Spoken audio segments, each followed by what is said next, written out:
Bueno, yo también quiero agradecer primero. Quiero agradecerle a Gabriel Bernardelos, secretario académico de la Universidad de Córdoba, a la universidad. Y quiero agradecerle a los organizadores, a los queridos amigos de la Comunidad para el Desarrollo Humano, del Centro de Estudios Humanistas de Córdoba y del Mensaje de Silo, y a todos ustedes, ¿no?, por haber llegado hasta aquí y por la posibilidad de compartir este momento, por compartir estos temas que también creo, como decía Sebastián, son muy apasionantes, muy interesantes. Espero que el tema lo es, digamos, espero que también hoy resulte así esta presentación y ojalá intercambio que podamos hacer después. Así que quiero contarles brevemente respecto de la investigación de campo, digamos, o sea, el hecho de que se llame así, la conciencia inspirada en el chamanismo siberiano mongol y el budismo tibetano en Buriatia y Mongolia, es todo doble en esta monografía, ¿no?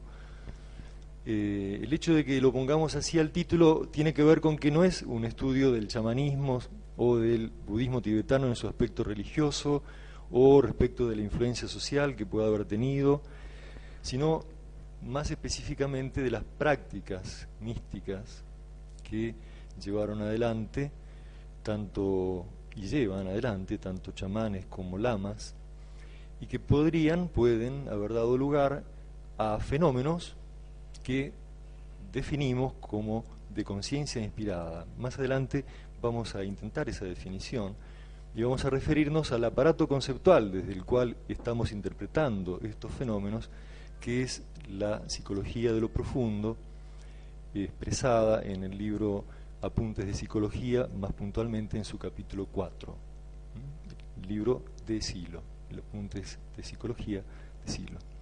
Entonces, desde ese aparato de conceptos es que estamos interpretando estos fenómenos, y bueno, para estudiarlos hicimos 2 viajes entre marzo y septiembre del 2010 a esta zona geográfica que vemos aquí de Rusia, Siberia, más específicamente la Siberia del sur, en donde tenemos Buriatia. No sé si llego con el... Me faltan esas cosas que se usan en estos casos, ¿no? Que tiene una lucecita. Pero bueno. Entonces, el recorrido, Buriatia es esta zona de la Siberia del sur. Aquí está el lago Baikal, que es la foto que veíamos al principio y la vamos a volver a ver, a esa imagen. Entonces estuvimos aquí en la zona del lago Baikal. Ulan-Ude es la capital de Buriatia, y de allí a Ulan Bator, capital de Mongolia, de la República Popular de Mongolia.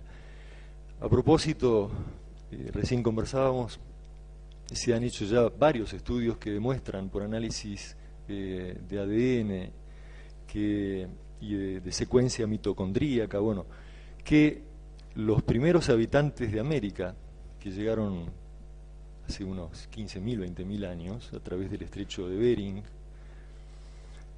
los primeros habitantes que empezaron a poblar América desde el sur desde el norte hacia el sur, venían exactamente de esta zona. Eso acaban de demostrar en un estudio que se ha hecho, bueno, justamente por análisis de este tipo de secuencias, ¿no?, que van demostrándolo.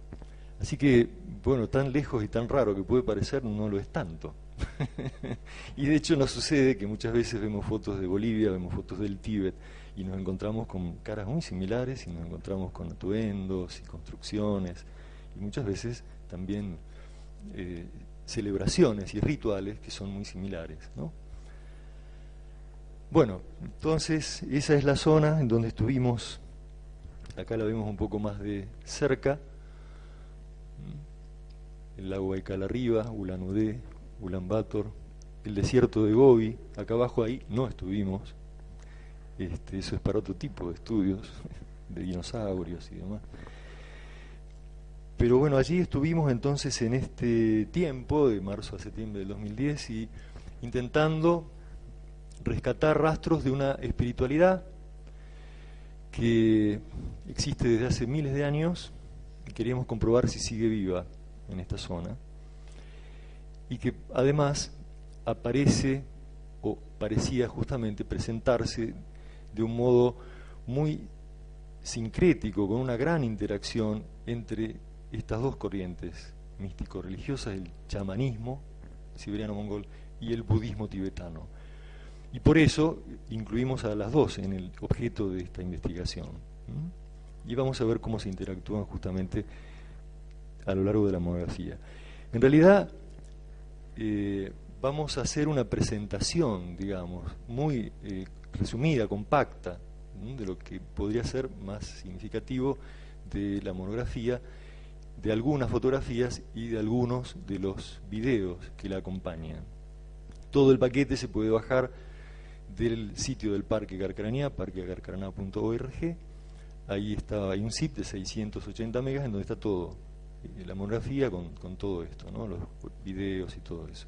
Entonces, hoy, un poco por razones de tiempo, también vamos a tratar de compactarlo, ¿eh? Así que, si les parece, vamos yendo. Bueno, esto es justamente el lago Baikal, y esa piedra, o ese lugar tan especial, el lago Baikal, es un centro muy importante para el chamanismo y para el budismo tibetano de toda esta zona, en un lugar en donde se hacen congresos internacionales de chamanes que también hacen, ¿no?, este tipo de conjunciones. Muchas veces las hacen en este lugar. Esa piedra de 2 picos, piedra bastante grande, pero bueno, se llama justamente Yamanka en ruso, o sea, la piedra de la chamana. Allí estuvimos. Esto se llama Isla Oljón. Entonces, vamos a ir acompañando un poquito con fotos y los videos este resumen, que vamos a comentar. Entonces, yendo al tema, comenzando por los antecedentes del chamanismo mongol, consideramos en su historia etapas de fundación, pico de desarrollo, coexistencia, declinación, persecución, resurgimiento y situación actual. Todas estas cosas han ido pasando desde esa etapa de fundación que nos remite a unos 3000 años antes de nuestra era, aproximadamente, todavía el matriarcado, en donde la gran interrelación y la gran dependencia del hombre en ese momento con los fenómenos naturales hizo que empezaran a reverenciarse y a desarrollarse cultos, tanto respecto de las montañas, los ríos, el cielo, que vamos a ver, lo consideran lo más divino, el agua, el viento, y respecto, o digamos, a partir de estos rituales, ellos empezaron a desarrollar, o intentaran desarrollar, básicamente 2 tipos de fenómenos que son el predecir y el curar. Entonces, desde esta intención de predecir situaciones y poder preverlas y poder actuar frente a esto, y de curar, intentando, entre ambas, ayudar a su familia, a su tribu, a ese conjunto humano, a ir superando situaciones de dolor, situaciones de sufrimiento, dificultades, pérdidas que sigan presentando, y también a darle cierta cohesión social a estos grupos humanos, ¿no? Entonces, así comenzó a surgir. Por supuesto, también encontramos esto en muchos otros chamanismos, ¿no? Hay un libro muy interesante de Mircea Eliade, El chamanismo y las técnicas arcaicas del éxtasis, en donde se estudian los distintos chamanismos y sus factores comunes. Pero en el caso del chamanismo mongol, esa etapa de fundación llega hasta el 3er siglo antes de nuestra era, cuando durante el periodo 1, o Juno, como es en realidad la pronunciación, los Junos de Atila, el chamanismo mongol alcanza un gran desarrollo e influencia social, convirtiéndose en religión oficial de los primeros estados mongoles, ya en este 3er siglo. Hoy estábamos hablando del 3er milenio, hablamos del 3er siglo antes de nuestra era, Y esto se continúa así hasta el siglo XIII, durante el gran imperio mongol de Gengis Khan. En toda esa larga etapa, el chamanismo jugó un rol central en el establecimiento del orden social, la protección, unificación y orientación espiritual de la sociedad. El Khan, Gengis Khan, Khan era un título, ¿no? Tomaba todas sus decisiones militares, políticas, económicas en consulta con su chamán de Estado. Y todos los estamentos sociales, desde los khanes y los aristócratas hasta el pueblo en general, practicaban el chamanismo durante esa época. Al mismo tiempo que esto iba sucediendo, desde el siglo II antes de nuestra era, empieza a introducirse el budismo en la misma región. O sea, mucho antes de llegar el budismo al Tíbet, ya empieza a llegar los primeros monjes, siempre muy misioneros, los budistas, empiezan a llegar a Mongolia. Pero bueno, se van creando algunos monasterios, empiezan a interactuar con los chamanes. De todas maneras, se va a producir después, ya en los siglos XVI y XVII, cuando el chamanismo comienza ya a declinar, y a su vez, cuando el budismo, ya convertido en budismo tibetano, se convierte en religión oficial del Tíbet, ahí empieza entonces a trasladarse, a reemplazar al chamanismo en Mongolia, y se convierte entonces el budismo tibetano en religión oficial de Mongolia. Bueno, toda esa secuencia es bastante interesante, acá la estamos sintetizando muchísimo. Hay casos interesantes como unos Choinjin lamas, que eran lamas chamánicos, que después vamos a verlo un poquitito más detalladamente adelante, un excelente ejemplo de sincretismo de estas dos corrientes, que desarrollaban esas capacidades extraordinarias del trance chamánico, pero en un contexto budista, no ya con espíritus, como vamos a ver después, sino con divinidades tántricas. Entonces, de esa manera, estos Choinjin Lama van produciendo una cierta inclusión o disolución del chamanismo dentro del budismo tibetano. Y así, finalmente, termina el budismo tibetano estableciéndose como religión oficial de los del Estado mongol. Respecto de los antecedentes del budismo tibetano, tenemos que arrancar ya desde las huellas del budismo original que nace en la India, en el estado de Bihar, al norte, que desde ahí un budismo netamente intelectual, mental, que baja después al sur de la India, se mezcla con el shivaísmo y se convierte, o mejor dicho, surge de esa mezcla el tantrismo budista. Ese tantrismo budista, budismo tántrico, es el que después pasa a los contrafuertes del Himalaya, llega al Tíbet, se mezcla con el chamanismo Bon, y allí surge este budismo tibetano que suma a ese carácter tan notable de práctica ascética, individual, mental, del budismo original, la potencia energética del tantrismo y del shivaísmo, y también toda la parte mágica del chamanismo Bon.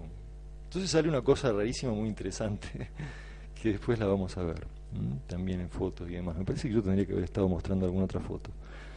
¿Vamos muy rápido o no? ¿Muy bien? No.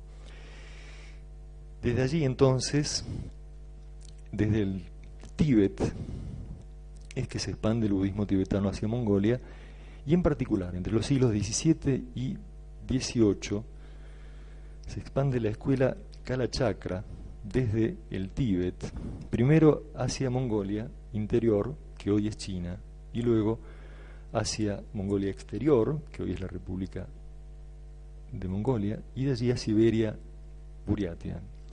Esa escuela, la escuela Kalachakra, es la que nos ha resultado más interesante de todo lo encontrado en la zona estudiada, y es la que más ha arraigado en esta zona. De hecho, el símbolo nacional mongol es una estilización del símbolo Kalachakra, que es lo que vemos allí, a la izquierda, el símbolo de esta escuela, Kalachakra, de budismo tibetano.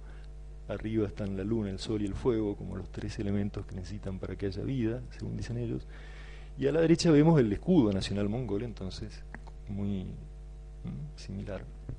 Es producido por un lama budista tibetano Gegen Sanabazar, que además de ser Bogdohan, o sea, rey santo, digamos el regente o el rey que dirigía militarmente, políticamente y económicamente al Estado, era también un gran artista. Entonces, entre muchas otras cosas interesantes, produjo ese símbolo. Este era un lama budista tibetano. Pero después de esa etapa surge un periodo de persecuciones y destrucciones que prácticamente aniquiló tanto al chamanismo como al budismo tibetano en esta zona, que fue la época de la represión staliniana de la década del 30 en toda esta región. Entonces allí se destruyeron la mayoría de los monasterios, todos en el caso de Buriatia, casi todos en el caso de Mongolia, solamente algunos quedaron como museos, y fueron muertos o llevados a campos de concentración, tanto chamanes como lamas. Lo interesante es que pasado eso, y en la década ya del 90, con la perestroika rusa y las transformaciones que todo eso implicó, en toda esta zona empiezan a resurgir el budismo tibetano, los monasterios, los chamanes, y nos terminamos encontrando con un momento, como decíamos, en esa secuencia de etapas de resurgimiento y de una situación actual en la que hay gran cantidad de, o mejor dicho, creciente cantidad de chamanes, por ejemplo, y muchas veces, o muchos de ellos jóvenes, como vemos por aquí también en la foto, que, bueno, se van iniciando como chamanes. Ellos tienen, los mongoles, una visión en la cual afirman que en este momento la humanidad se encuentra atravesando un momento muy difícil para su historia, su evolución, y entonces los grandes espíritus se están acercando a la Tierra para ayudar al ser humano en esta encrucijada. Pero para poder expresarse, para poder traer su mensaje, para poder llevar su ayuda a la humanidad, necesitan de mayor cantidad de chamanes. Entonces están llamando a muchos para que transmitan esa ayuda, digamos, a la civilización humana. Entonces, desde ese encuadre, digamos, cosmológico, es que están produciéndose en este momento esos fenómenos de resurgimiento del chamanismo de una manera muy abierta en Mongolia. En la cosmogonía chamánica siberiano-mongola, bueno, acá vemos algunas fotos de una iniciación que vamos a ver más adelante. En la cosmogonía chamánica siberiano-mongola, el ser supremo es el cielo divino, Tenger es el nombre mongol, y tanto el orden cósmico como el destino de los humanos dependen de él. Los 99 Tengris o espíritus del cielo son los espíritus más altos, lejanos y poderosos. Es la posibilidad de conexión directa con el cielo divino, dadora de capacidades extraordinarias, lo que anima a los chamanes en sus prácticas milenarias. El mundo se concibe estructurado en 3 niveles: cielo, tierra y mundo subterráneo, conectados entre sí a través de una abertura o eje, el axis mundi.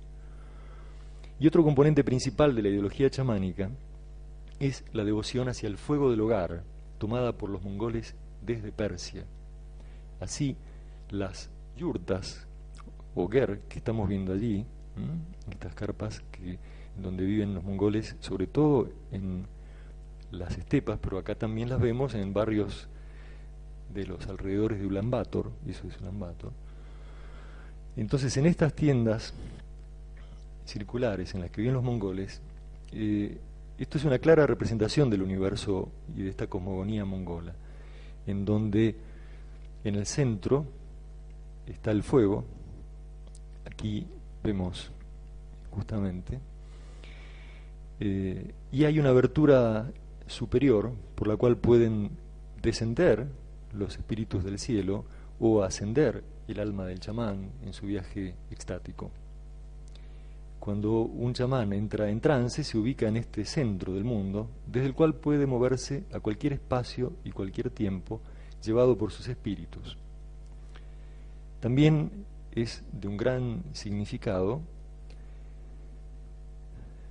simbólico, el árbol del mundo, que eleva sus ramas hacia el cielo divino mientras sus raíces se sumergen en el mundo subterráneo, la montaña cósmica, el monte Meru de los hindúes, que en su cumbre conecta con el cielo, y el caballo, el animal sagrado que lleva el alma del chamán en su viaje extático.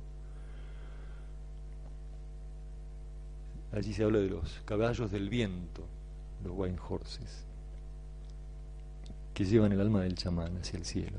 El tambor chamánico que vemos allí, en este caso en forma octogonal y también triangulares, circulares, bubna es el nombre en buriato, está hecho de cuero de caballo y de la madera del árbol del mundo, porque justamente cumple con esa función de conectiva con los espíritus. También el águila y el lobo son animales sagrados que pueden ayudar al chamán siberiano-mongol a realizar su propósito durante el trance. Entonces allí estamos viendo al chamán con sus plumas de águila en la cabeza y las distintas ilustraciones, ¿no? La del lobo, la montaña cósmica que toca el cielo y demás. Alguien puede convertirse en chamán por un llamado interno, que puede manifestarse en sueños o en algún otro momento significativo de la vida, o por indicación de un chamán más experimentado ante una consulta específica que le hace el interesado o a raíz de alguna enfermedad, la enfermedad chamánica, a partir de la cual la persona va a consultar a un chamán y le dice es porque un espíritu te está llamando.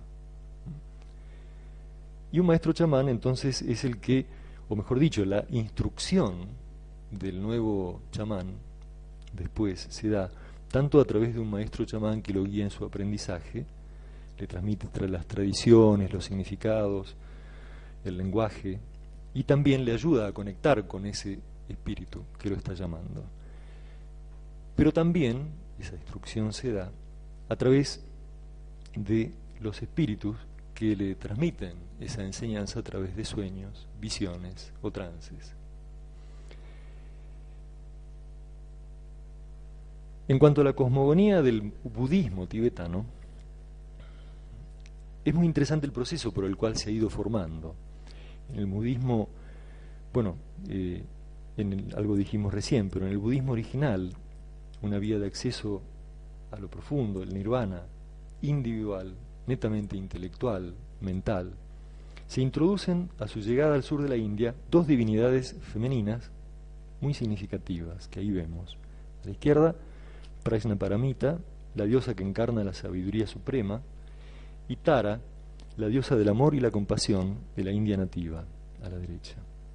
Surgiendo de esto una corriente mística de gran potencia energética, el budismo tántrico Vajrayana, o vehículo del diamante, para el cual el corazón y la sexualidad juegan un papel central en el logro de la trascendencia. El ideal del tántrico budista es convertirse en un ser de diamante, crear a través de su práctica ascética un nuevo cuerpo mental, incorruptible e inmortal. En el sadhana budista tántrico, sadhana o ascesi, claramente expresado en la escuela Kalachakra, ocupa un lugar central la relación con la divinidad, que no es solamente invocación, visualización de la divinidad doble, esta es la divinidad Kalachakra, sino también fusión con ella, convirtiéndose uno mismo en divinidad, para luego continuar ese ascenso hasta alcanzar el vacío universal, el absoluto, el nirvana. Este proceso se realiza representándose en un altar sagrado, el mandala tibetano, a donde bajan las divinidades al ser invocadas por los monjes. Se trata también de una significación del espacio sagrado como centro del mundo, fuera del tiempo, de donde se puede ascender hasta experimentar el nirvana. Todo el proceso de meditación va acompañado de mantras sagrados que, recitados adecuadamente, permiten al practicante no solamente concentrarse en su sadhana o ascesis, sino asimilar la esencia divina del mantra, incorporando en sí el ser de la divinidad que tal mantra representa. En el sadhana tántrico del budismo tibetano, se trata de lograr la experiencia de la vacuidad universal, vacío que en la práctica budista no se registra como la nada, sino como experiencia de la verdad, el absoluto, el nirvana. Bueno, esto a nivel como un poco de introducción, que tal vez pueda facilitarnos lo que veamos después en los videos. Y ahora quisiera ver mínimamente algunos conceptos de la psicología de lo profundo de Silo que nos van a ayudar también a interpretar estos registros y estados de los que nos encontramos en las dos corrientes místico-religiosas que son objeto de esta investigación. Aquí está Silo, y de su libro Apuntes de Psicología, entonces extraemos algunas frases. La conciencia inspirada es una estructura global capaz de lograr intuiciones inmediatas de la realidad. En la mística encontramos vastos campos de inspiración. Debemos señalar que cuando hablamos de mística en general estamos considerando fenómenos psíquicos de experiencia de lo sagrado, en sus diversas profundidades y expresiones. Abundan los estados anormales y los casos extraordinarios de experiencia de lo sagrado, pero podemos tipificar tres casos: éxtasis, o sea, situaciones mentales en que el sujeto queda absorto, deslumbrado dentro de sí y suspendido; arrebato, por la agitación emotiva y motriz incontrolable en la que el sujeto se siente transportado, llevado fuera de sí a otros paisajes mentales, a otros tiempos y espacios; reconocimiento, en que el sujeto cree comprenderlo todo en un instante. Lo voy haciendo un poquitito más sintético. La conciencia inspirada, o mejor aún, la conciencia dispuesta a lograr inspiración, se muestra en la filosofía, en la ciencia, en el arte y también en la vida cotidiana, muchas veces a través de los sueños.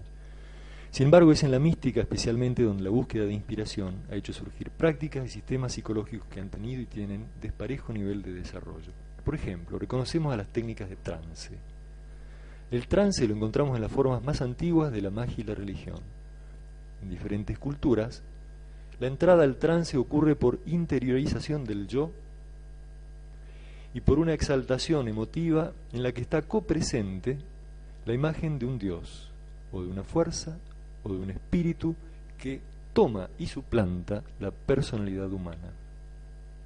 En los casos de trance, el sujeto se pone a disposición de esa inspiración que le permite captar realidades y ejercitar poderes desconocidos para él en la vida cotidiana. Ese es el caso del chamanismo, ¿no? Algunas técnicas indias, las de los yantras, permiten llegar al trance por interiorización de triángulos cada vez más pequeños, o en una figura geométrica compleja que ocasionalmente termina en un punto central.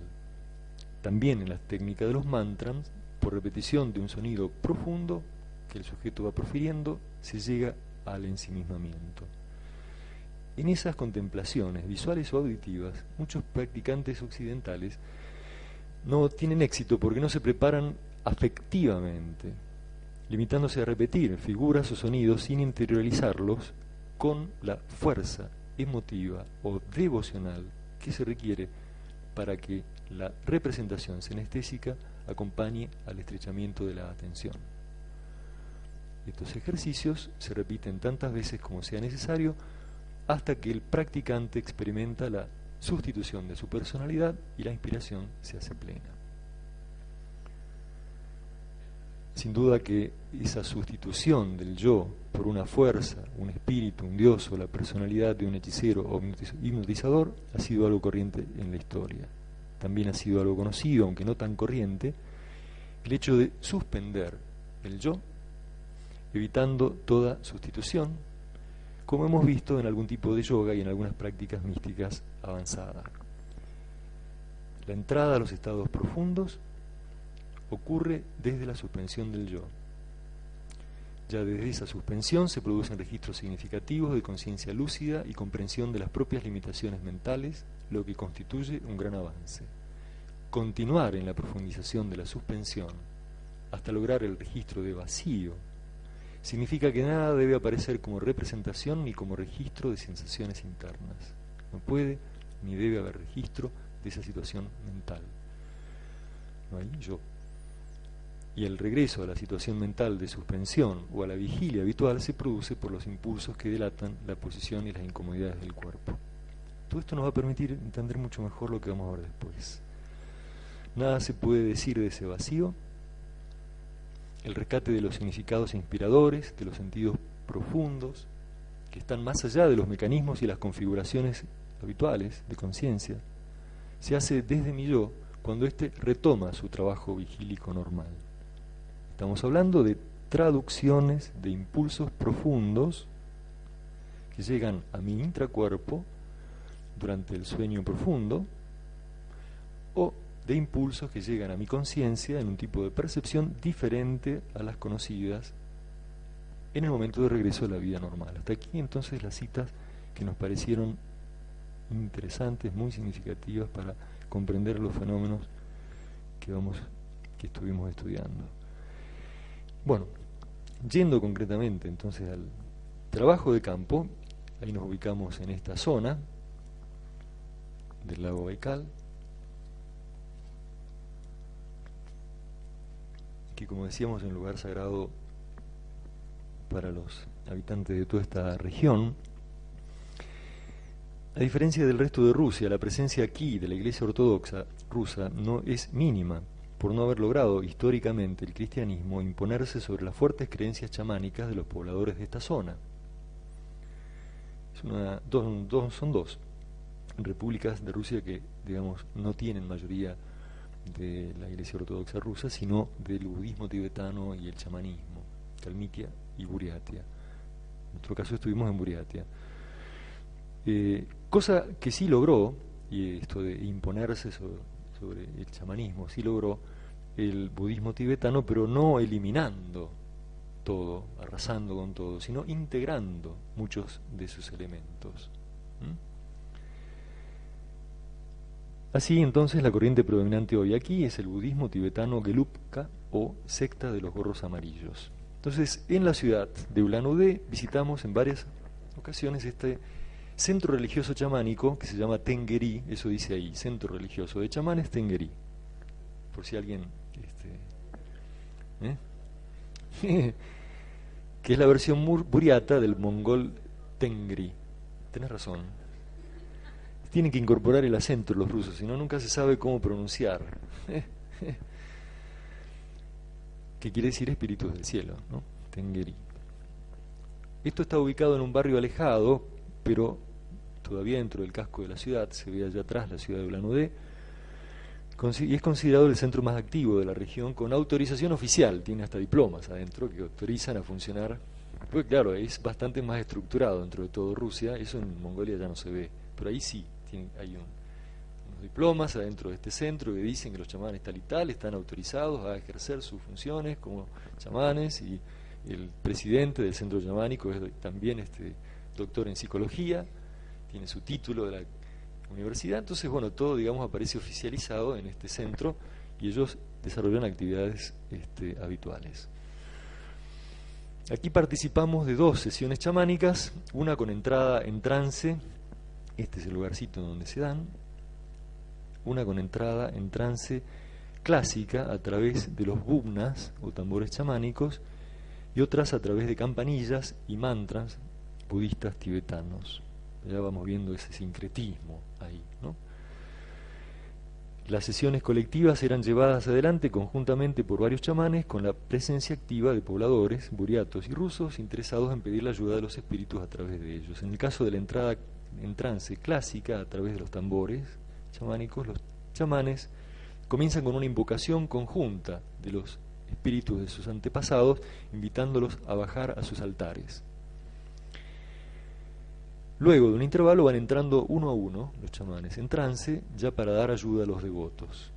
En este paso es cuando el tambor se convierte en el vehículo a través del cual el espíritu llega hasta el chamán y lo posee. Esa es la parte de la invocación conjunta. Bueno, ahora lo vamos a ver en este video.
Los asistentes de la chamana también son chamanes, son chamanos, y la van ayudando o, digamos, encaminando a que ella, con el espíritu que la está poseyendo, se siente para dar ayuda a los devotos que quieren pedir cosas. Ahí se los ve.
Esta es la salida en donde se desprende del espíritu el chamán.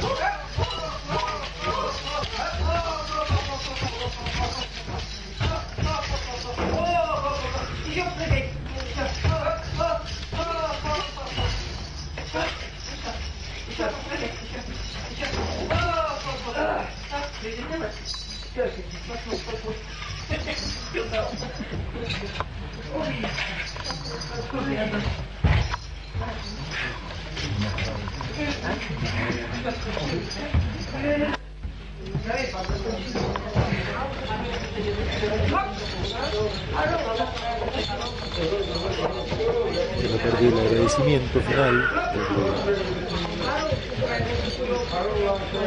la gente se va acercando y los chamanes, ya algunos sin las máscaras, purifican, limpian a la gente antes de devolverse.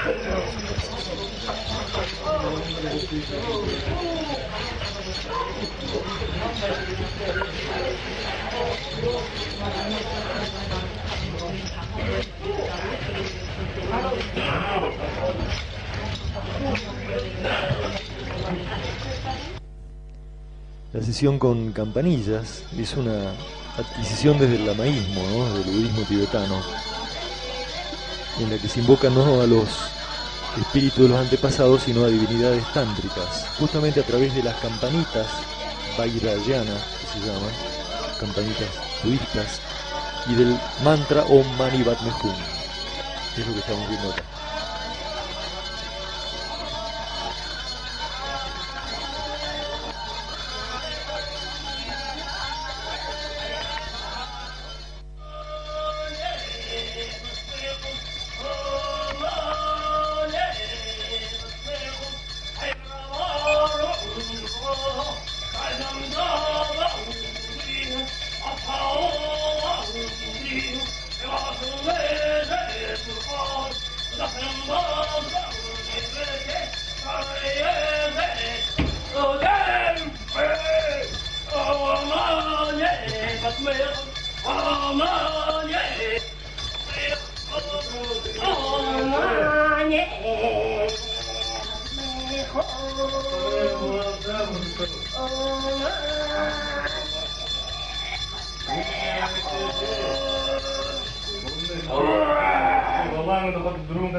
Después que los distintos chamanes han ido entrando en trance uno por uno y la gente consultándolos, salen todos, en este caso, este día, a hacer una ceremonia de ofrenda a la Madre Tierra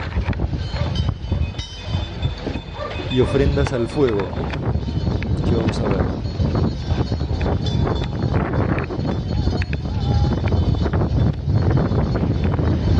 Ofrendas básicamente de leche, agüita, vodka y galletas, dulces.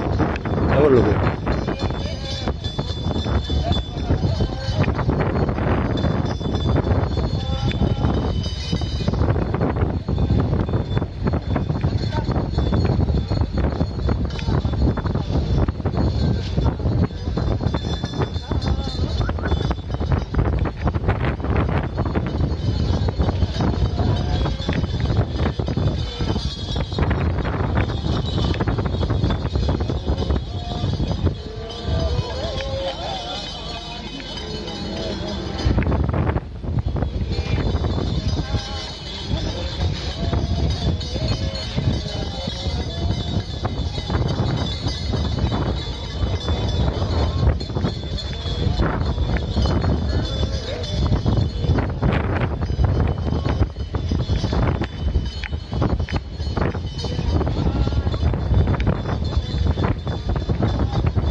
estaba fácil prender el fuego con el viento este siberiano.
Muy similar con esta ceremonia chamana de ofrendas al agua, a la tierra y al fuego.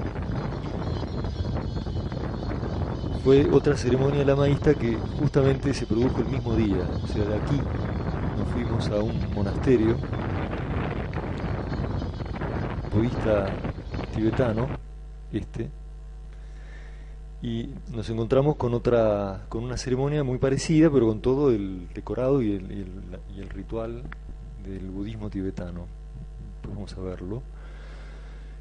Es una ceremonia de ritual anual de la escuela Kalachakra que habíamos mencionado antes, que se llama Jinsrek, con ofrendas también a través del fuego a las 722 divinidades del mandala, en el caso de un poquito más que los 99, ¿no? Del chamanismo mongol.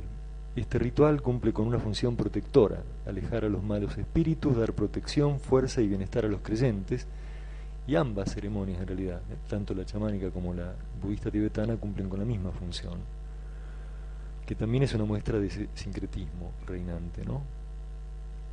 Siguiendo una tradición antigua, el día 15 del tercer mes lunar, en todos los datsanes, que así se llaman los monasterios budistas tibetanos, en todos los datsanes del Tíbet, Mongolia y Buriatia, comienza este Jural Duinjor, ritual anual dedicado a la divinidad tántrica Kalachakra. La primera semana es la construcción del mandala con polvo de piedras. Aquí lo tenemos al mandala antes de comenzar a ser construido, digamos. Se construye el mandala con polvo de piedras del lago sagrado, Baikal, teñidas de diferentes colores. La construyen entre 4 monjes al mismo tiempo, que cada día desde la mañana temprano hacen sus visualizaciones y cánticos con mantras hasta convertirse ellos mismos en la divinidad Kalachakra, y luego hasta la noche trabajan en la construcción del mandala, uno desde cada lado del mismo, mientras otros lamas continúan con los cánticos y oraciones.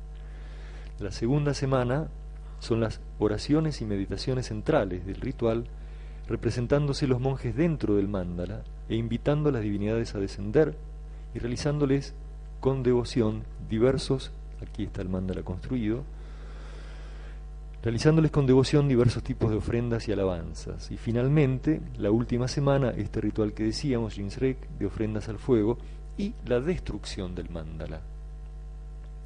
Luego de alabar y agradecer a las divinidades, los lamas se despiden de ellas, las invitan a volver a sus habitáculos celestes y destruyen ritualmente el mandala.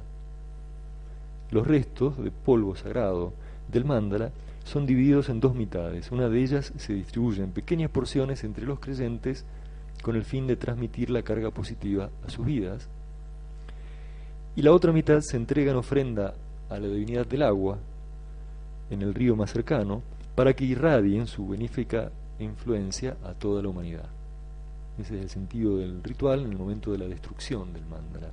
Con este ritual de destrucción del mandala termina este periodo anual de ceremonias Duinjor y tiene el significado profundo del desapego, tan propio del budismo original, de recordar que todo lo manifestado es impermanente e insustancial, la vacuidad de todos los fenómenos.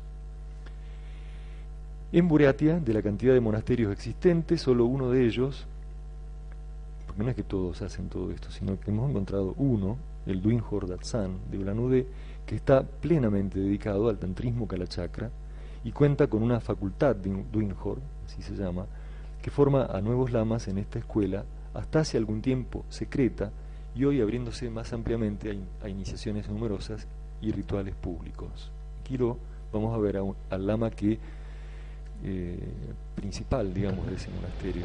И вот это 3 дня. После 3 дней вот черчим вот эту всю разметку, делаем. Последний 3-й день начинаем построение песочной мандалы. И в течение 7 дней строим песочную мандалу Калачакры.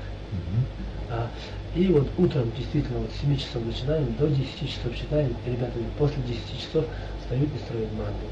Это подготовительный день.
Последний день, 7-й день, как построили мандалу, на другой день начинается основной хурал.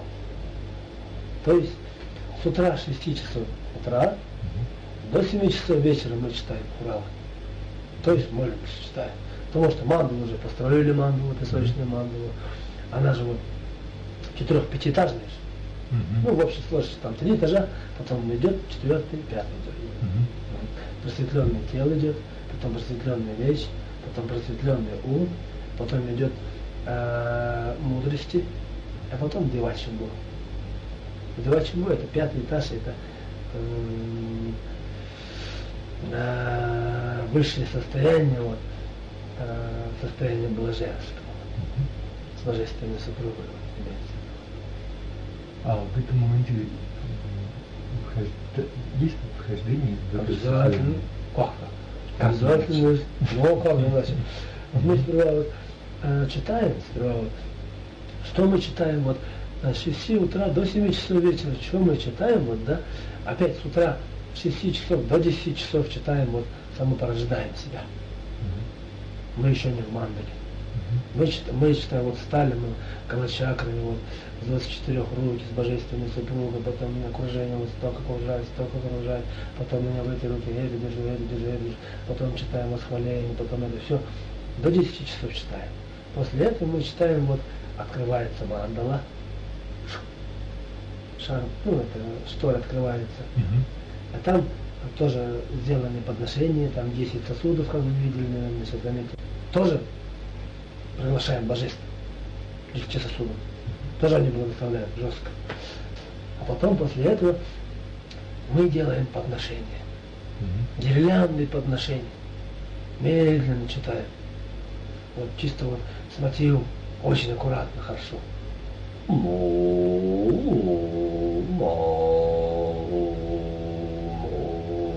и так далее. И божество все радуется. Делаем подношение гирлянды, вот гирлянды подношения, вот, благовоний, всех цветов, там, всех этих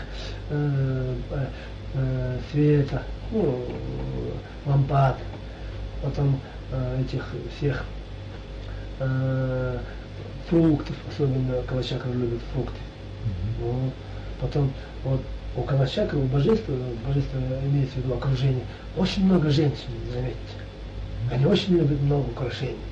И поэтому мы тоже им делаем украшения. Потом читаем восхваление, после этого у нас идет ван. Ван – это посвящение. Вот тогда мы действительно открываем мандалу. Двери мандалы открываем, сами там садимся в мандале. Мы должны всегда в мандале. Когда мы вот читали, это имеется в виду вот Калачакру, мы уже там в мандале уже. Потом мы открываем и получаем благословение. Ван – это посвящение Калачакры. Чисто уже. Время это самое основное тоже. Вот там действительно одеваем короны, там. Вы нигде на хуралах не увидите. Здесь даже многие наши прихожане говорят, мы сколько здесь ходим, первый раз видим, как так шапки короны одеваете. Наши вообще не одевают наши ламы там. Ну, конечно, Калачакра хурал, это же, ну, такой хурал, мощный такой. И нигде так имеется в виду. Нельзя считается на королеве там. И поэтому вот, одеваются короны, там все это посвящение, колокольчиков, там сваджи, там все посвящение, все это получаем. И в каком моменте происходит именно вхождение в мандалу? Блаженство? Вот.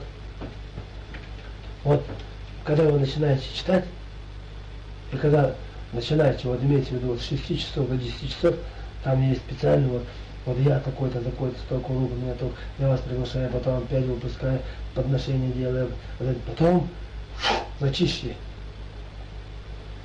Читаем коренные мантры.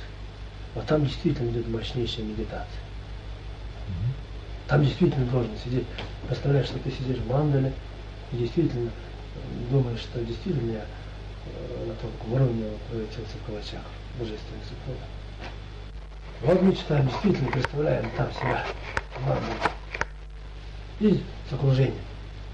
Дана Марамеда, Шила Марамеда, Кенди Марамеда, Дая Марамеда, Дайна Марамеда, ой, это все, всех божеств. 720. И действительно там, о, там все. Иногда теряется все вокруг, да? Да, конечно, это как будто ты не там сидишь. Такое ощущение. Нет времени, нет пространства. Ну, такое состояние бывает. Наверное, надо, наверное, это ощутить, наверное. Конечно. А потом, это основной хурал 7 дней. После основного хурала идет разрешение песочной мандалы. Вот заключительная часть, это идет жинджик, подношение через огонь. Это же мы читаем, вы там присутствовали.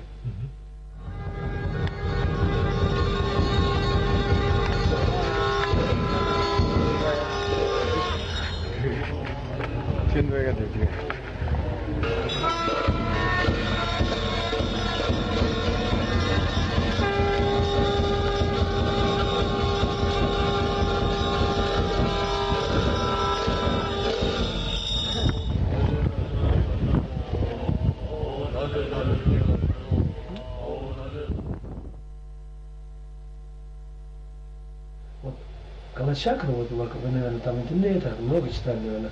Когда вот Будда сам, откуда она пришла, вот сама Калачакра? Когда Будда Шакьямуни просветлился, он же 3 недели сидел уже в медитационном состоянии. Вы же там сидите же, все в горах, правильно же? Шаматхи, Шаньяти там, нашли там, особенно Тхирование. Раздумье, да, вот? Я еще не думаю, просто так не сидел, потом вы уходите, думаете, вот сансара, сколько вот это надо делать, это надо. Как хорошо, когда там сидишь. Тебя кормят, ни о чем не думаешь. Да? Далеко все. Потом раз на землю спускаешься, по земле ходишь, это надо делать, то это надо делать, это надо делать. Вот точно так же, вот когда Будда Шакьямуни вот думал, 3 недели думал после просветления.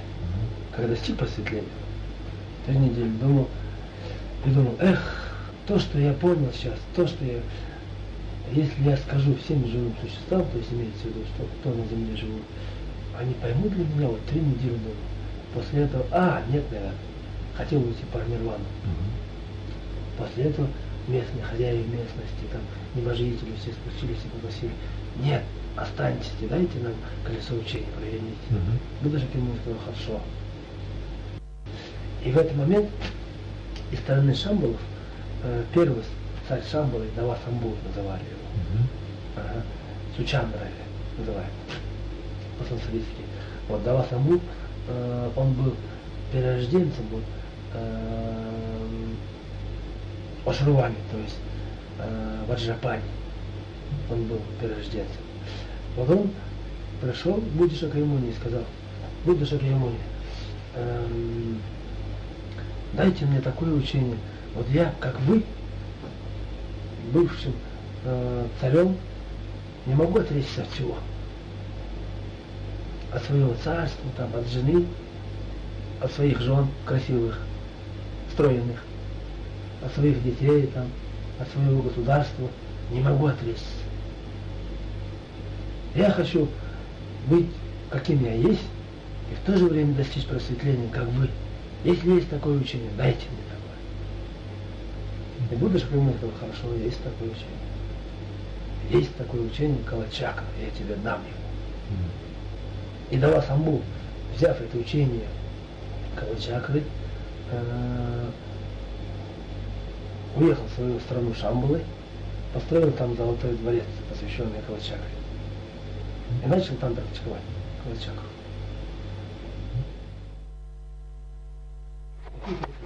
Это первое, это внешняя Калачакра, внутренняя Калачакра, и не внешняя, не внутренняя, другая, Шимьен говорят, другая говорят. А там по-русски говорят, что альтернативная такое. Внешнее это относится вот, к Калачакре, то есть к внешнему колесу учения. Как наши вот космологии, как Луна движется, вот, Солнце двигается, чисто астрологически. Это относится к внешнему Калачакре. Внутренняя Калачакра это наша, как кровь двигается, как наше давление, чувство. А то, если более там так посмотреть, энергетические каналы, там мужские, женские, там, основной там канал, женские, там мужские, там это наши энергетические каналы. Это все относится к внутреннему Калачакре. А есть третья, не внешняя, не внутренняя, а какая-то другая. Это чисто больше просветление. То есть изучение чего? Действительно изучение вот, основы буддизма, вот, ламрима, потом идет вот 6 параметров. Есть же 6 параметров, параметр подаяния, там, нравственности, там, потом терпение, старание, потом сосредоточение, мудрости, вот это. Вот это изучение идет действительно, идет от просветления. Это третий Калачакра. Все? Eso es todo. A ver, ¿cómo sigue esto? Interesante el lama, ¿no? Fue el más interesante que encontramos, porque todos decían que no, Kalachakra, ¿qué es eso? Es secreto, no se puede hablar de esto si no está uno iniciado. Es una enseñanza prohibida, es muy peligrosa. Y accedió, y casualmente fue el que nos habían ya recomendado el lama primero que conocimos en San Petersburgo, cuando le preguntamos por el budismo tibetano, por Buriatia, por quién podía él recomendarnos, que fue el primero que conocimos, para conocer algo más de la escuela Kalachakra, y nos recomendó exactamente a este. Y después de toda la vuelta, por Buriatia y por Mongolia, y ya al camino de vuelta hicimos esta entrevista con él, después que todos nos venían diciendo que no, que era imposible, que era secreto, que era peligroso, que no era... Y entonces dice, sí, dale, conversemos. Y sale esta entrevista que la verdad que da gusto, ¿no? Escucharla hablando muy sueltamente y con mucho humor, de experiencias bastante interesantes, ¿no? Además del trabajito de la mandala, que ya por sí es un oficio potente, ¿no? Entonces eso era Buriatia. Después de ahí, entonces, yendo hacia Ulaanbaatar, la capital mongola, nos vamos encontrando con estos lugares de culto llamados Obo, donde los creyentes hacen sus pedidos por considerarlos lugares sagrados en los que habitan espíritus capaces de dar cumplimiento a sus pedidos. Generalmente están ubicados cerca de los caminos, de modo que cualquier viajero puede acercarse, hacer su pedido y ofrenda y con ello despejar su viaje de infortunios. De hecho, esto fue porque el ómnibus en el que iba, de Ulan Ude a Ulaanbaatar, paró frente a este obo para que todo el mundo pudiera ir allí a hacer sus pedidos, sus ofrendas, sus agradecimientos y seguir el viaje, ¿no? Entonces estos obos pueden ser así, monolitos de madera tallada, circundados por columnas, estas columnas del mundo, de las que hablábamos, que comunican la tierra con el cielo, y cantidad de hadakis, estos pañuelos, generalmente azules, como trozos del cielo divino, que dan sacralidad a un lugar, que lo coloca la gente tanto para pedir como para agradecer. Cuanto más pañuelos, hadaks azules, más sagrado, más cargado ese lugar. Y están aparte tanto en lugares chamánicos como esos cúmulos de piedras también con un pequeño poste al medio donde se van atando los pañuelos, como en muchos otros lugares, o sea, donde se puede atar un pañuelo se ata, digamos, donde da la necesidad de pedir, se hace el pedido o el agradecimiento y ahí atan un pañuelo azul. O como se ve allí en ese monolito de madera, que es un monolito chamánico, un obo, pero que está dentro de un monasterio budista tibetano. O sea, el sincretismo aquí ya es total en Mongolia. Entonces ahí nos encontramos en Mongolia ya con un fenómeno, como decíamos al principio, que viene creciendo aceleradamente desde los años 90, cada vez mayor número de chamanes, cada vez más jóvenes, mayor cantidad de mujeres. Básicamente estuvimos con chamanes de 24 o 26 años, que son los que vemos en la foto, aunque nos comentaron también de chamanes de 13 y 14 años que se están iniciando. Es llamativo el gusto de los jóvenes por hacerse chamanes o tener amigos chamanes, y también es muy llamativo, en el caso de Mongolia, el buen humor reinante durante la sesión, dentro y fuera del trance, que es característico, vimos, de las sesiones chamánicas de Mongolia, que no lo habíamos visto en Buriatia, que era todo bastante un poco más serio, más grave, más oficial, no sé. Pero aquí vamos a ver una de estas sesiones de Ulaanbaatar. Esas son unas fotos de los alrededores de Ulaanbaatar, de un barrio muy humilde donde están estas tiendas y allí adentro se hacen estas sesiones.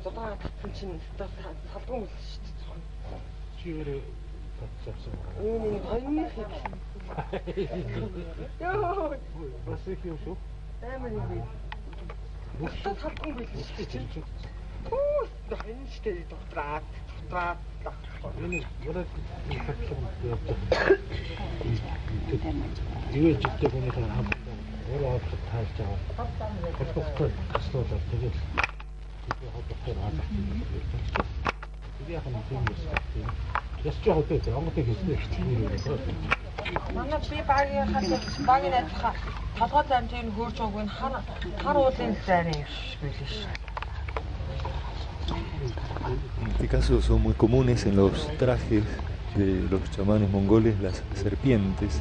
Este tenía 500 serpientes en su traje.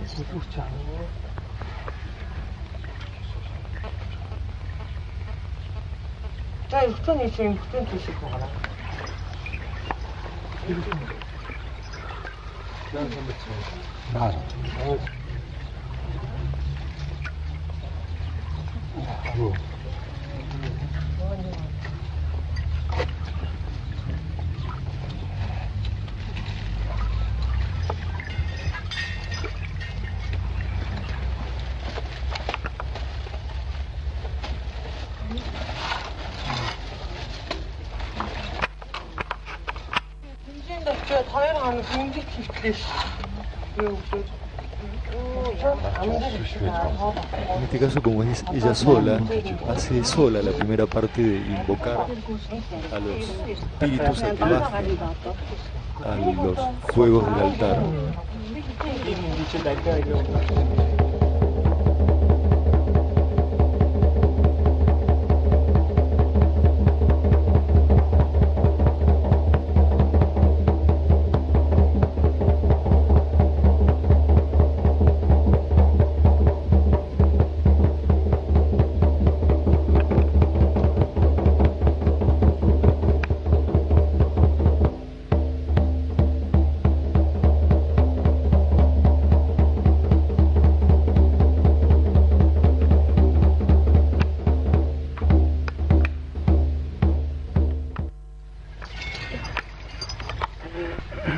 Y ahora ya sí se coloca la máscara y va a hacer la entrada en trance.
Vamos a ver qué luego.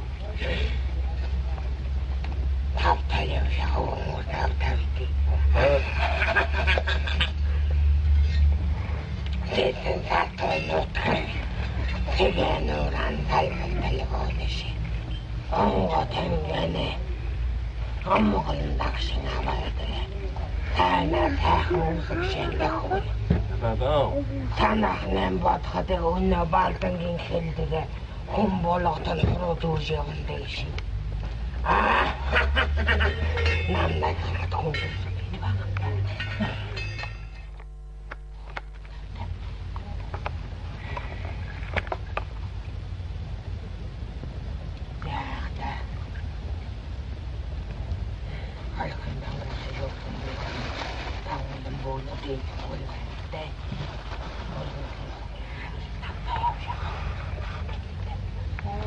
Muy habitual en las sesiones chamánicas mongolas la imposición de manos en la cabeza del presente que lo pide.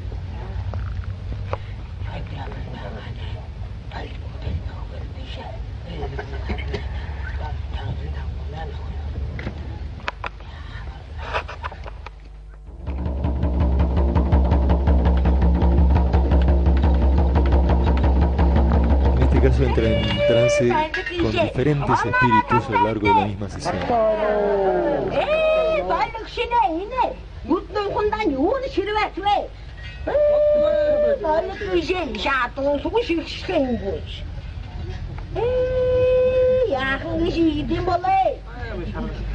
진짜긴 거야. Ухтан бол бүлцүүдүүд олгодод юунданыхаа сайхан болон гэдгиймдээ золигэ. Нүдэн уурхан айдал ямар жирвэч юм бэ? Хей! Амнаа хайнад болгүй юм гой. Юу бах юм? Ууртэйг наагаад агч. Яанан гэж ингэдгиймдээ золиг. Эмнэн тарам хөнгөж голон сууд юм уу шихахгүй.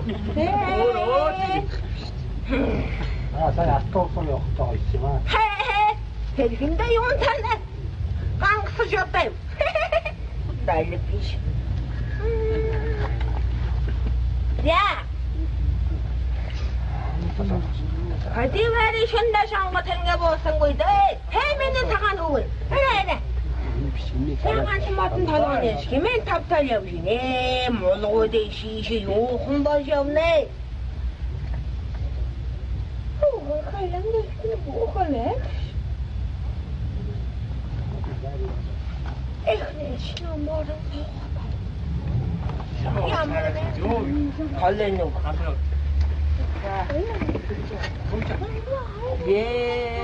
Айшын бұа. Тамғын басың емен бездігін андай бұа. Өйтеші. Оқсыра бүтті. Еме осы шыны бездігін ам тамаң бұа. Деші есік талын ямыр тамаңға тұтайым өтеші.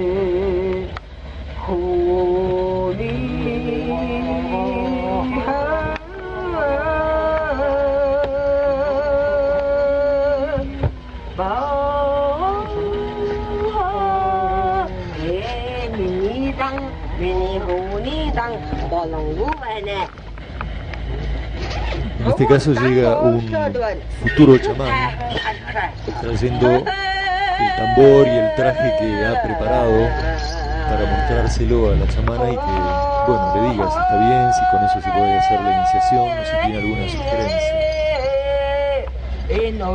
Bueno, está ocupada la chamana ahora.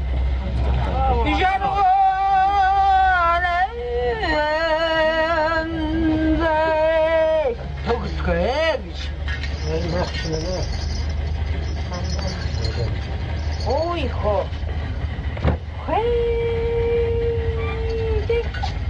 Шықты сақым мандайыма.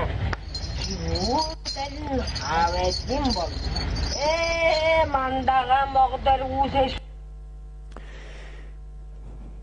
Otra atmósfera, ¿no? En este caso de Mongolia. Nos fue muy interesante participar en la ceremonia de iniciación de un chamán nuevo, donde pudimos ver justamente la carga devocional que se le pone a esa ceremonia. Tanto el chamán mismo como su auxiliar, como la familia del chamán que está presente allí, donde todos hacen mucha fuerza para lograr que se produzca ese primer trance. Es la primera vez que va a entrar en conexión y en trance con su espíritu, el chamán, y todos hacen mucha fuerza para eso. Ahora vamos a verlo en un video. Vamos a ver cómo cantan una canción que se escribe específicamente para ese momento. O sea, el maestro chamán le dice al nuevo cuál es su espíritu, cómo se llama, dónde está, qué cualidades tiene, y con esa información, digamos, componen esta canción. Entonces, bueno, después de haber pasado toda una etapa que acá la vemos un poco en fotos, que es toda la preparación de la limpieza del chamán, su purificación, es una especie de baño sauna que hicieron allí, con piedras calientes en una lata y echándole agua para que con ese vapor se purifique el cuerpo del chamán. Después entra en trance el maestro chamán y le purifica todos sus elementos, el tambor, el traje, todo lo que va a usar en la ceremonia. Y después viene este momento entonces donde ya se pone el chamán con todo su atuendo y el tambor y empieza a batir el tambor y a girar, y mientras tanto todos los demás auxiliares, otros chamanes, participaron 4 de esa ceremonia, en ronda alrededor van cantando esa canción, recordándole, ¿no? Y ayudándole a conectarse con ese espíritu que está en tal lugar, que tiene esas capacidades y que es así, tal cual. Bueno, esa ceremonia duró toda la noche, empezó de las 10 de la noche y terminó a las 12 del mediodía siguiente. Y este momento de la primera entrada en trance fueron más o menos 3 horas que estuvo el chamán girando con el tambor. Vamos a ver, por supuesto, pequeños extractos, pero bueno, se nota esa potencia, esa carga, digamos, afectiva en ese propósito de poder entrar en conexión por primera vez. Y fue muy conmocionante también de ver después, que esa parte no la pudimos filmar, pero cómo él hace la imposición de manos ya una vez en el trance a su familia, y la fuerte conmoción que se produce también en todos, ¿no? Estaban todos llorando, digamos, del chamán hasta toda la familia, cada vez que pasaba uno y se iban haciendo las imposiciones de manos, ¿no? Bueno, vamos a ver un poquitito de esto en este video.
toda la familia del iniciado. Y esto que estamos viendo es todavía la invocación a los espíritus a bajar a los fuegos del altar. Y este es el chamán que va a iniciar al otro, digamos, el maestro chamán que va a iniciar al nuevo, que entra en trance para justamente hacer la preparación, purificación de todos los atributos del chamán. Como vamos a ver, la entrada en trance en el caso de él es mucho más rápida.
Según nos comentaban después, vieron que primero el ritmo es muy parejo, es muy rítmico el sonido del tambor, y hay un momento en donde se acelera y desenfrena. Entonces ahí dicen ellos, ese es el momento en donde el espíritu se hace cargo de las operaciones, digamos, ¿no? Del tambor y todo eso.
El azul es el chico que se va a iniciar, ¿no, muchacho?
Esta es otra forma de salida del trance en su caso.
Ahí se ve como le están tapando los ojos, ¿no? El chamán con el pañuelo.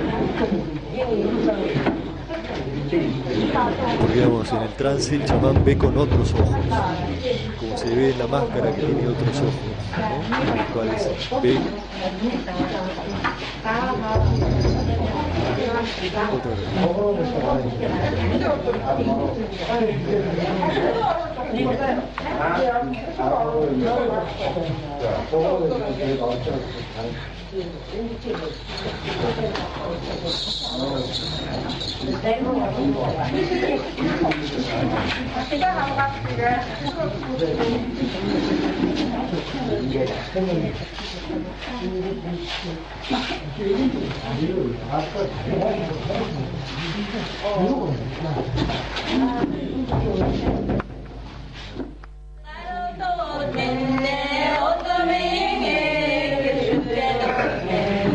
안나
¿no? Con la canción y girando despacito se va haciendo cada vez más intenso, más rápido.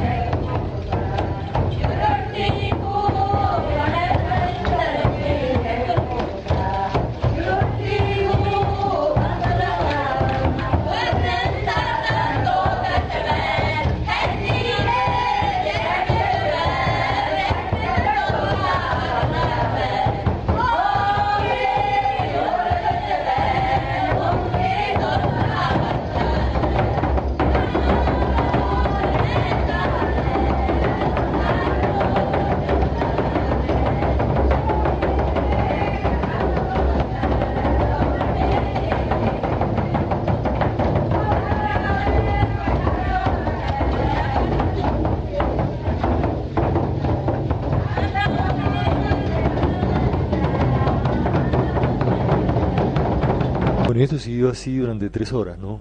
Entonces nos hizo ver que no era una simple formalidad, digamos, la iniciación, sino que realmente era mucho la intensidad, la carga, la fuerza que estaban haciendo no solo el chamán, sino todos, ¿no? El auxiliar, los familiares, los chamanes. Esto se fue solo. Para lograr ese primer contacto. Esto se sigue yendo solo, no sé por qué. A ver.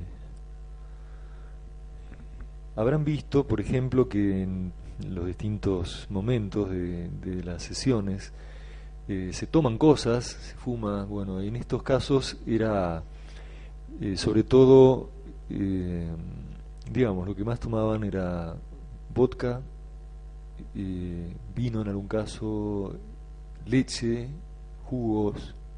Pero bueno, nos llamó la atención y estuvimos conversando un poco con ellos y hubo un comentario muy interesante de un antropólogo y chamanista muy joven, Bumochir Dulam, que es también profesor de la Universidad Estatal de Mongolia y jefe del departamento de antropología, y nos decía que cuanto más bajo es el espíritu con el cual conecta un chamán, más le pide alcohol y sustancias y menos exigencias éticas. Y cuanto más alto y poderoso el espíritu de un chamán, más requiere de concentración, de capacidad de concentración, de meditación, y ninguna sustancia. Y sí una gran disposición para ayudar a los demás. Una gran capacidad ética, una gran capacidad de solidaridad y de compasión por los otros.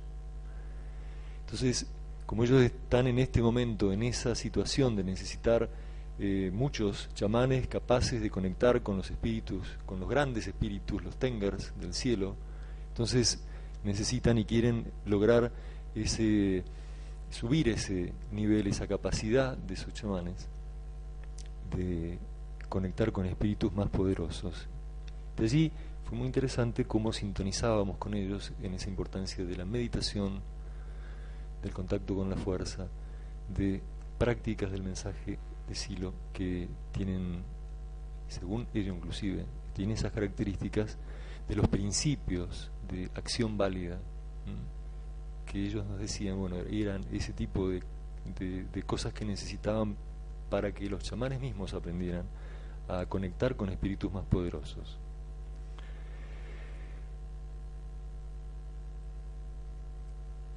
Esa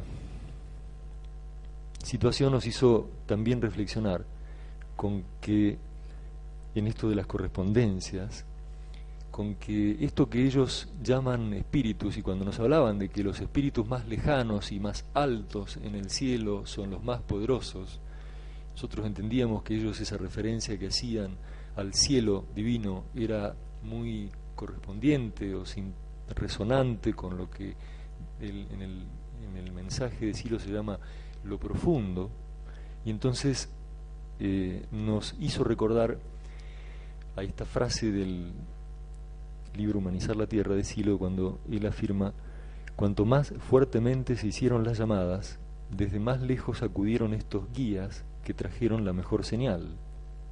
Por ello supe que los guías más profundos son los más poderosos. Sin embargo, solamente una gran necesidad puede despertarlos de su letargo milenario. Y eso nos hizo también reflexionar acerca de esta forma de trance con las divinidades tántricas que encontramos en el budismo tibetano. Y nos resultó muy interesante justamente ese caso del Chögyam Lama que habíamos comentado antes, ese caso de sincretismo entre el chamanismo y el budismo que se da en esta región, y que tuvo un ejemplo muy fuerte, muy potente, con un tal Chögyam Lama Lobsang Haidaf, me lo aprendí, que fue, bueno, lama chamánico, que fue el oráculo de estado del Bogdo Han VIII, y entre 1908 y 1918 fue el oráculo en este monasterio que se llama hoy Chögyam Lama Museum, o sea, el museo del Chögyam Lama, que sigue intacto, curiosamente, desde que se lo construyó hasta hoy. Ni siquiera lo han remodelado, ni siquiera le han hecho nada, o sea, sigue intacto. Y según nos decían, sigue siendo un lugar de peregrinación de lamas tibetanos y monjes hindúes que vienen a hacer sus pedidos y sus oraciones a este monasterio. Tiene ese museo Chögyam Lama diferentes templos de entrada en trance, meditación, culto, y encontramos allí las figuras más y las alegorías más sugestivas de todo este mundo tibetano budista, como el mandala, como las máscaras estas de la danza Tsam que se ven ahí en el medio, que es otro capítulo largo y muy interesante, o la figura bueno, dentro de Kalachakra hay otra figura que es Yamantaka, que es la que se ve a la derecha, que es una divinidad también doble, envuelta en fuego, que es un monstruo, pero que es el gran protector de la enseñanza, digamos.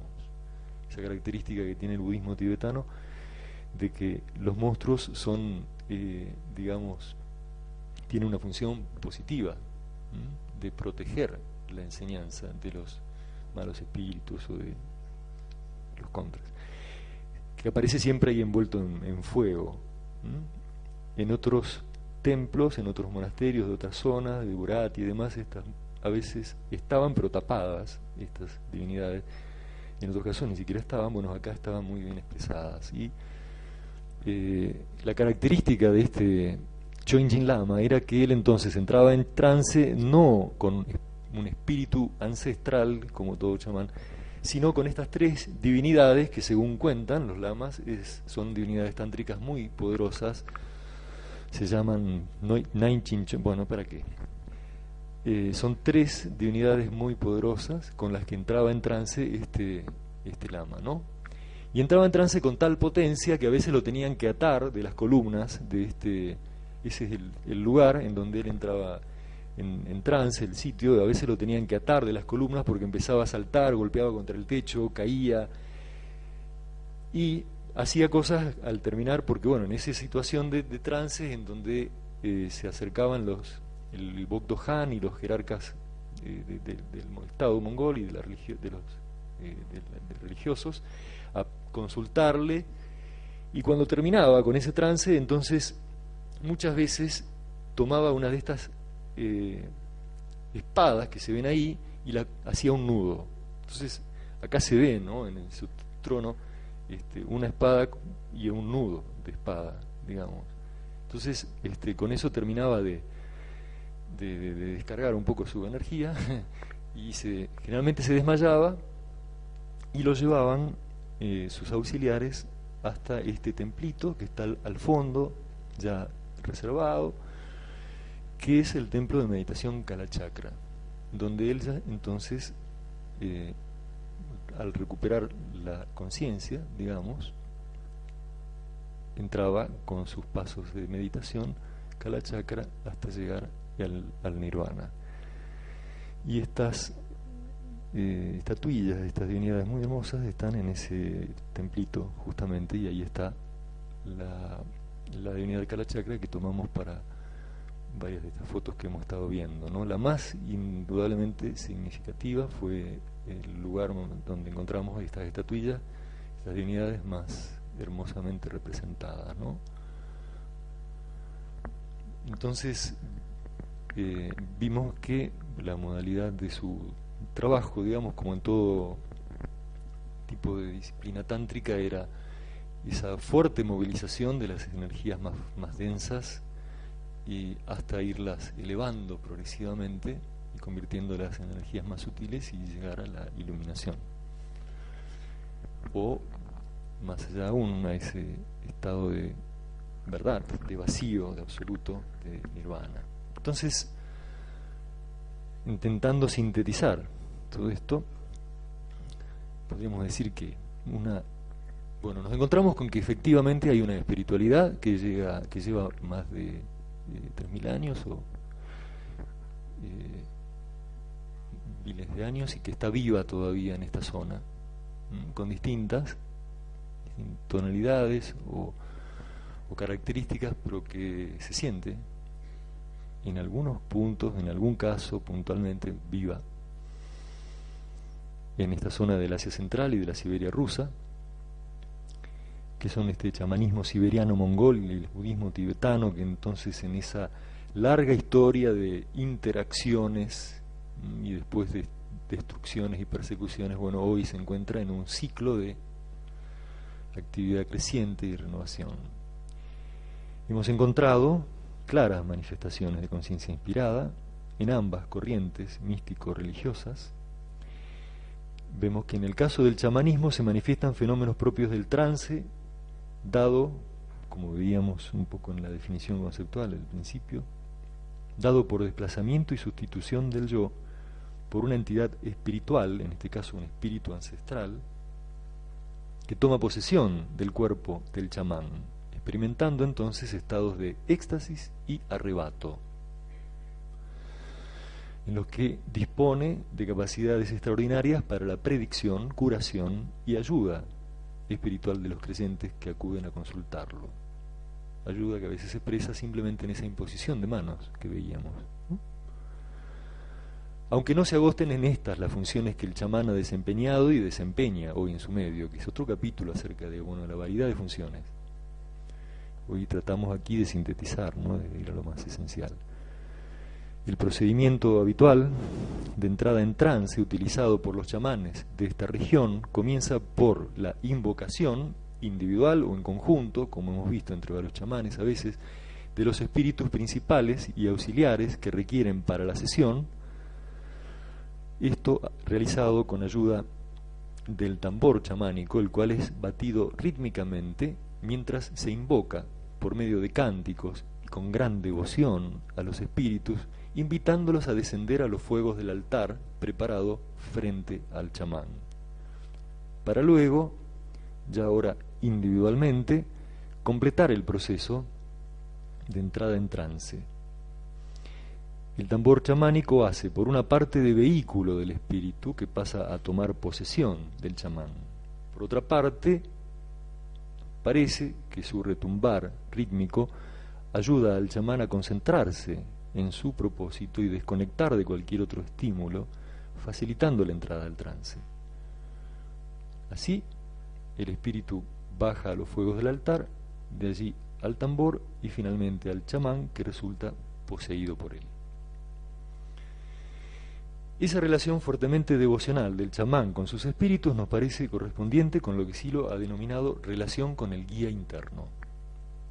Y claro que en el caso de los chamanes esta relación no solamente es registrada en términos de presencia, diálogo, acompañamiento, sino llegando hasta la posesión.